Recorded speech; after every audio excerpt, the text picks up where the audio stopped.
अस्सलाम वालेकुम। S academy में खुश आमदीद। मैं हूँ अरसलान। आज हम बात करने वाले हैं तरक्की पसंद तहरीक के बारे में। जी हाँ, बहुत ही अहम मौजू है। तो इसकी जो बहुत ही इसके ख़ास पॉइंट हैं, अहम पॉइंट, मैं उनके बारे में मैं आज सिर्फ बात करूँगा। जैसे कि इसकी वजूहात क्या थीं, फिर तरक्की पसंद तहरीक के क्या मकासद थे और इसको कितनी मकबूलियत मिली, और आखिरकार इसके नताइज क्या निकले। तो जी हाँ, आज मैं आपका कंसेप्ट क्लियर करने वाला हूँ। तो चलें, टाइम ज़ाया किए बिना वीडियो की तरफ चलते हैं। तो सबसे पहले मैं आपको बताऊं कि तरक्की पसंद तहरीक है क्या। 1935 में उर्दू में एक नई तहरीक का आगाज़ हुआ जिसे तरक्की पसंद तहरीक कहते हैं। तरक्की पसंद नाम है एक सोच और फ़िक्र का, यानी जब माशरे में भलाई तबके वाले, यानी कि जो अमीर लोग हैं या ज़ालिम लोग, वो निचली सतह के लोगों पर जुल्म करते हैं, यानी कि गरीब गुरबा पर, तो इनके दिफा के लिए अदीब व शायर कलम के ज़ोर पर एहतजाज करते हैं, ठीक है, और अपनी आवाज़ बुलंद करते हैं। तो तरक्की पसंद तहरीक का आगाज़ होता है। ये तो एक कंसेप्ट हो गया कि तरक्की पसंद तहरीक की आखिर किस तरह से वजूद में आती है, ठीक है। अब हम देखते हैं कि इसका पस मंज़र क्या था, इसकी वजूहात क्या थी जिसकी वजह से ये तरक्की पसंद तहरीक अमल में आई। 1917 को रूस में इनकलाब का जो वाक़या रोनमा हुआ, इसने पूरी दुनिया पर असरात मरतब किए। दूसरी तरफ हिंदू मुस्लिम इख्तलाफ में इजाफ़ा हुआ। इन हालात की बदौलत मायूसी की फ़िज़ा छाने लगी। ऐसे में फ़नपारा भी पीछे ना रह सका और शायर व अदीब यानी कि टॉल्स्टॉय और कार्ल मार्कस के असरात को कबूल करने लगे। और दूसरी जानिब 1923 में जर्मनी हिटलर की हुकूमत ने जो हालात पैदा किए, इसके तहत पूरे यूरोप को एक बहरान से गुज़रना पड़ा। तो मैं यहाँ आपको बता दूं कि कार्ल मार्कस के बारे में मैंने एक मुकम्मल वीडियो बना रखी है। तो इसी तरह से दूसरी जानिब जो था वो हिटलर था, जिसने जुल्म की इंतहा की और जर्मनी के अंदर एक इस्तिहाल की सूरत पैदा कर दी थी। और जर्मनी की तहज़ीब व तमद्दुन में आला इक़्तिदार पर हमला किया इसने, और बड़े बड़े शायर व अदीबों को कैद बंद में मुब्तला कर दिया, ठीक है।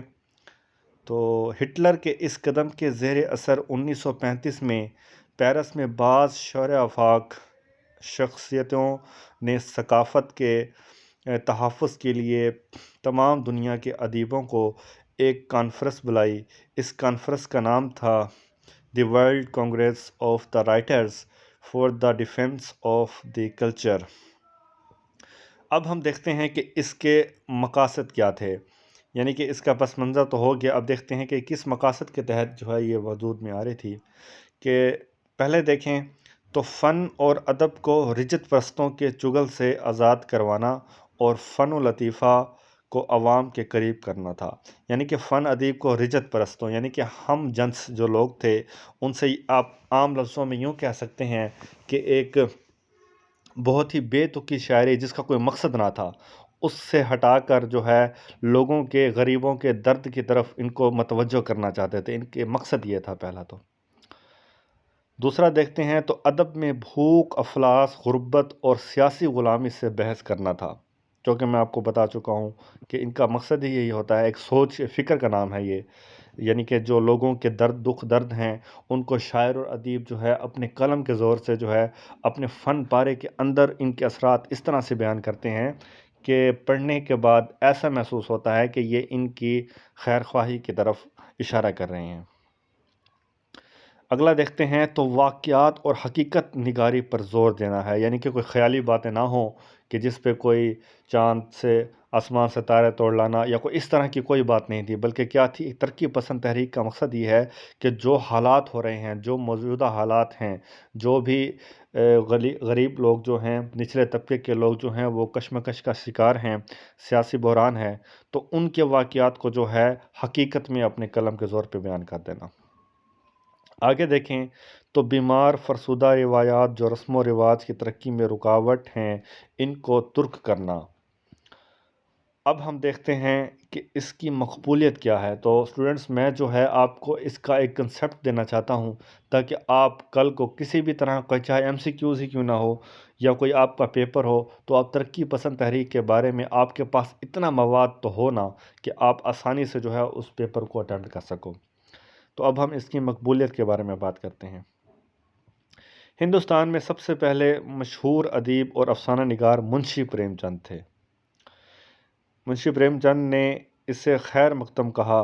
علامہ اقبال اور مولوی عبدالحق نے اس کی حمایت کی، مقبولیت کی۔ ترقی پسند تحریک 3 ادواروں پر مشتمل ہے۔ جی ہاں، پہلا دور ہے سجاد ظہیر کی گرفتاری سے، یعنی 1936 سے 1940 تک ہے۔ دوسرا دور سجاد ظہیر کی رہائی سے تقسیم ہند تک، یعنی 1942 سے 1947 تک کا ہے۔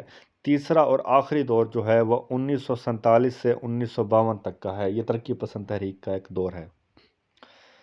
اب ہم دیکھتے ہیں کہ اس کے آخرکار نتائج کیا نکلے، مطلب جو یہ ترقی پسند تحریک آئی تو اس سے کیا رزلٹ آیا۔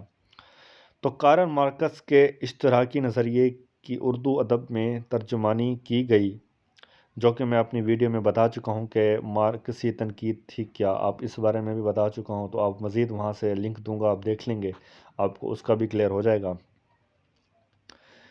کہ افسانے، ناول، ڈرامے اور تنقید ترقی پسند نظریے سے متاثر ہو کر لکھی گئی، جس سے نہ صرف اردو ادب کا فروغ ہوا بلکہ جمہوریت، عوام کو خوشحالی، انسان دوستی اور ہندوستان کی آزادی دلانے میں مددگار ثابت ہوا۔ اس تحریک کے سبب ادب زیادہ جاندار ہو گیا۔ جی ہاں، بالکل ایسا ہی تھا۔ جب یہ تحریک وجود میں آئی تو لوگوں کے جو مایوس ہو چکے تھے، غلامی کا شکار تھے، ان کے اندر ایک ایسا جوش و جذبہ پیدا ہوا کہ ان کے اندر آزادی کی ایک تحریک سے پیدا ہو گئی، یعنی کہ آپ یہ کہہ سکتے ہیں کہ وہ اپنے پیروں پر کھڑے ہو گئے۔ تو یہ تھا اسٹوڈنٹس ہمارا ایک کنسیپٹ کہہ لیں کہ ترقی پسند تحریک کے بارے میں۔ یہاں پر آپ کو سب کچھ ریٹن میں بھی مل سکتا ہے۔ آپ ویسے تو مزید آپ نے دیکھا ہوگا، آپ کو اس کے بارے میں ویڈیوز ملتی رہتی ہوں گی، لیکن میرا جو مقصد ہے وہ یہی ہے کہ میں آپ کے لیے آسان سے آسان تک جو ہے وہ لکھاوٹ کے اندر میں لے کے آؤں، تاکہ آپ یہاں سے چاہیں تو اسکرین شاٹ لے سکتے ہیں یا شیئر کریں اپنے پاس، جو بھی سیو کریں۔ آپ کا جو پیپر ہے، جو آپ کا کنسیپٹ ہے وہ کلیئر ہونا چاہیے۔ تو امید ہے آپ کو ویڈیو اچھی لگی ہوگی۔ تو آپ اگر چینل پہ نئے ہیں تو چینل کو سبسکرائب ضرور کیجیے گا۔ اپنا خیال رکھیے گا۔ اللہ حافظ۔